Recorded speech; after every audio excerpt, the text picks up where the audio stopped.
Unbeknownst to most people, the eastern part of Oregon is in the process of slowly breaking away from the rest of the state. Now, we first covered this movement about a year ago in our program, but since then, there's actually been a lot of development, and so let's go through it together. To start with, let me set up the background for you. You see, after many years of being essentially fed up with the policies that are coming out of Portland, over a third of the counties of Oregon have just voted to secede. Specifically, they voted to leave Oregon and instead to join the growing state of Idaho. This is called the Greater Idaho Movement. Out of the 36 total counties in Oregon, 13 of them have already voted in favor of secession, because by and large, the people living in those counties believe that their own values are no longer being represented by their state legislature, which, as you would imagine, is dominated by the extremely liberal politicians coming out of Portland. And what's truly interesting about this particular movement is that it might actually succeed. Just like you will succeed in life if you smash that subscribe button right below this video, and that way you'll get notified of any new videos as soon as we publish them, and that way you'll stay informed about what's truly happening in this country. Also, please smash that like button as well. Thank you.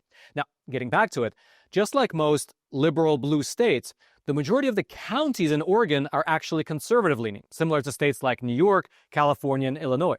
And so, for instance, if we look at a county-by-county results map of the 2024 election, we'll see that the majority of the counties in the state of Oregon voted for Trump, whereas a minority of heavily populated counties voted for Harris.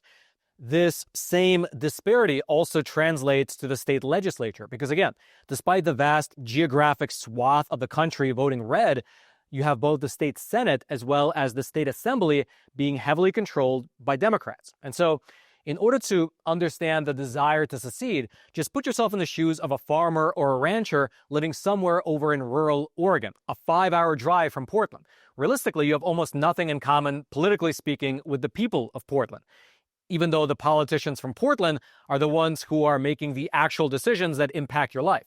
You might not support their policies, you might not support their positions, you don't support what they're doing with your tax dollars, but basically, no matter what you do, the geography and the demographics of the state make it such that your voice over in the eastern part of the state will just never be heard, at least electorally.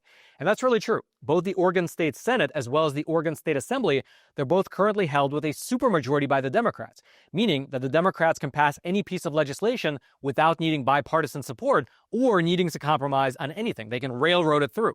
And so this is where the Greater Idaho Movement comes in, with its plan to take the eastern counties of Oregon and have them join the very conservative state of Idaho. As you can see by the map on your screen, this would effectively move the state line of Idaho several hundred miles west. And as I mentioned at the top of the episode, this movement is really picking up steam, with more and more counties in the eastern part of Oregon getting on board. As of today, 13 different counties have approved various measures which require their local officials to begin the process of breaking away from the state. Quote, "The Greater Idaho Movement has won non-binding elections in 13 counties. Supporters have been holding town halls, selling hats and t-shirts, and erecting billboards with messages such as 'Release Eastern Oregon.'" For your general reference, the 13 counties are as follows. You have Sherman County, Morrow County, Union County, Wallowa County, Jefferson County, Wheeler County, Crook County, Grant County, Baker County, Malheur County, Arney County, Lake County, as well as Klamath County. And just for your reference, by the way, in case you're wondering, when we first reported on this movement about a year ago, only 11 counties had done this. Now it's 13, leaving just 2 counties as the holdouts, Gilliam and Umatilla counties. And the reason that these 2 counties have yet to hold a vote is because the county clerks there are refusing to allow the movement to start gathering signatures. And so they are essentially stalling the process. However, given the, you can say, overwhelming support that these ballot initiatives are having in the nearby counties, it might just only be a matter of time until these 2 holdouts join the movement as well. But the big question here is whether this prospect of secession is actually going to go anywhere. Is it really the case that if all 15 of these counties vote for it, then the transfer can just happen? Well, not exactly. That's because according to Article 4, Section 3 of the U.S. Constitution, no new state can be formed within the jurisdiction of another state or by joining other states, quote, "without the consent of the legislatures of the states concerned as well as of the Congress." Meaning, in order for this to actually happen, it will require a formal vote in the Oregon state legislature, a formal vote in the Idaho state legislature, and then once the two sides come to an amicable agreement, it would require ratification by the U.S. Congress, which sounds like a long shot, but it might actually not be. To start with, the lawmakers, as well as the governor of Idaho, are actually embracing this proposal. For instance, you had the governor of Idaho, Mr. Brad Little. He recently went on to Fox News and said this regarding the plan, quote, "They're looking at Idaho fondly because of our regulatory atmosphere, our values.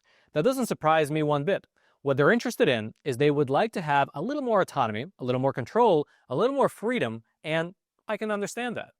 Also, atop the supportive position coming from the governor, in February of 2023, the Idaho House of Representatives passed a non-binding memorial which, quote, "resolves that the Idaho legislature stands ready to begin discussions with the Oregon legislature regarding the potential to relocate the Oregon-Idaho state boundary."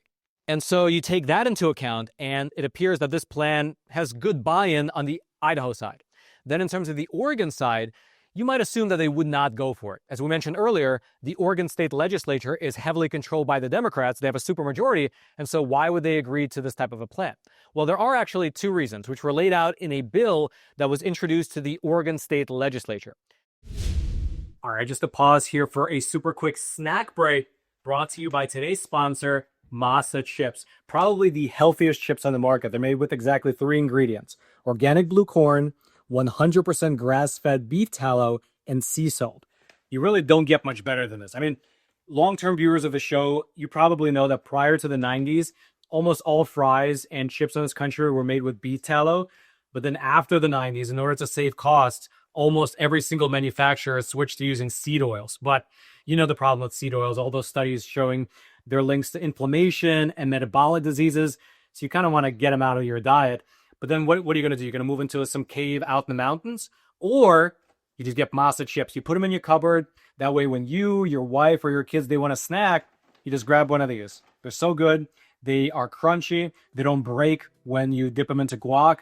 And the best part is because they're made with beef tallow, they actually are satiating. So when you eat them, you don't feel like you're hungry afterwards, like 10 minutes later. There's no bloating feeling. There's no crash. There's no feeling of regret afterwards. You just eat them, you feel great, and then you go about your day. And the best part is that to our viewers, to the viewers of Facts Matter, Masa is offering a great promotional sale. Just head on over to masachips.com/Roman. And if you use promo code Roman, you can save 25% off your first order. And so again, masachips.com/Roman. Use promo code Roman for 25% off. And check them out. They sponsor the show. They care about getting the truth out there. And they care about your health, which is why they don't compromise in the ingredients. So check them out. And now let's head back to the episode. The first reason is financial. Because of the income disparity between the East and West, people in the western part of the state, including Portland, they effectively subsidize the rural part of the state. Quote, "Eastern Oregon is an economic drain on Oregon's state budget because of the high income taxes paid by the Portland area. According to a poll, it found that only 3% of the voters of northwestern Oregon are willing to pay what it costs to have rural regions of Oregon included in the Oregon state budget. The movement estimates that the cost is over $500 per northwestern Oregonian wage earner annually." Meaning, in a practical sense, by removing the eastern part of the state, the remaining Oregon will actually be saving tens of millions of dollars in tax revenue per year that they can use for whatever they want, which actually perfectly then ties into the second reason that the bill lays out that they might actually go for it, which has to do with the fact that once the conservative part of the state is gone, the state legislature of Oregon would be overwhelmingly progressive, meaning that by getting rid of the conservative county holdouts, Oregon might be a smaller state, but they will have more money and they will have a progressive Democrat super majority that they can use to push forward any project that they wish. And so it would seem like a win-win. The conservative counties get to leave and join a state that they more align with ideologically, while the remainder of Oregon can be left to be as progressive as they wish. However, that bill never made it out of committee. Regardless, that's where we're currently at. With the Greater Idaho movement, you have buy-in from the Idaho side. You have several good reasons, at least on the Oregonian side, why they might go for it in the near future. And you have 13 out of the 15 counties already voting in favor of secession. They are now just missing 2 counties. And if those 2 counties pass similar resolutions, the project can begin to lobby the Oregon state legislature that much harder to at least have a full vote on the measure. Also, as just a total aside, it's worth noting that there's a similar project right now unfolding in the state of Illinois, where you have their conservative counties looking to secede and join the more conservative state of Indiana. Quote, in the last 5 years, voters in 33 Illinois counties have been asked if they want to consider separating from Chicago's Cook County to form a new state. Each time, a majority said yes. Some politicians in neighboring Indiana seem up for the idea. The state's House of Representatives recently advanced legislation that would welcome Illinois counties into Indiana's fold. Also, it's perhaps worth mentioning that throughout the history of the United States, changing state lines like this has been a pretty rare occurrence, but it does occasionally happen, although all of the known examples of it happening up until today have taken place before the 20th century. A few notable examples, they include how in 1792, the state of Kentucky was created from territory out of Virginia. In 1820, the state of Maine was created from Massachusetts. And then, of course, in 1863, West Virginia was admitted into the Union after breaking away from Virginia proper during the Civil War. And so we'll just have to wait and see whether these Oregon counties in the East are successful and they can become the first to change state lines in the 21st century.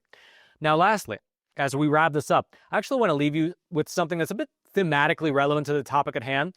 I want to read to you the opening excerpt from one of America's most famous documents, our founding document, the Declaration of Independence. Here's what it says, quote, when in the course of human events, it becomes necessary for one people to dissolve the political bands which have connected them with another, and to assume among the powers of the earth the separate and equal station to which the laws of nature and of nature's God entitle them, a decent respect to the opinions of mankind requires that they should declare the causes which impel them to the separation.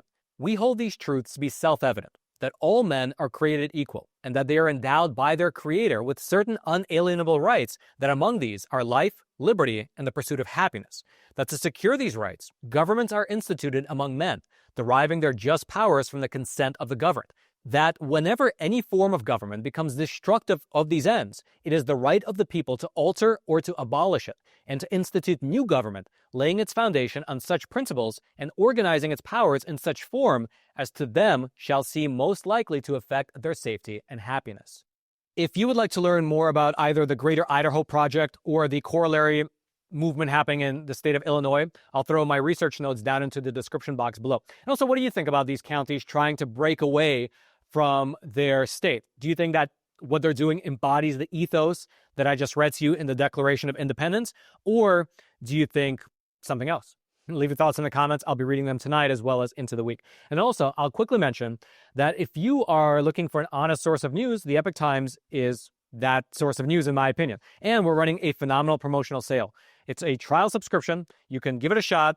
You can try it. You can even cancel anytime, so there's no risk. But by trying, you'll get access to everything. All of our articles, our infographics, our shows, our videos, our documentaries, our analysis pieces, basically everything that we publish. And so if you're indeed tired of the legacy news outlets sort of spinning the news and pushing whatever narrative of the whatever flavor of the month narrative they happen to be pushing that month, if you're looking for an alternative to that, try the Epoch Times. It's a news source that actually respects your intelligence as a human being. And all the reporters, including myself, I try to do it as well. We present to you the facts and then let you make up your own mind as to what you believe those facts mean in the broader context of what you believe the world to mean. So in my opinion, that's what a news organization should do. And in my opinion, that is what the Epoch Times is doing. So if you're looking for a source of news, check it out. I'll throw the link. It'll be right there at the top of the description box below. Just click on that link. It'll take you to the sale page. You can subscribe, get that offer, the trial subscription, and check it out. Barely costs anything, but you might get addicted to the Epoch Times, and hopefully you'll be a subscriber for decades. So again, check it out. The link will be right there in the description box below. And then until next time, I'm your host, Roman from the Epoch Times. Stay informed, and most importantly, stay free.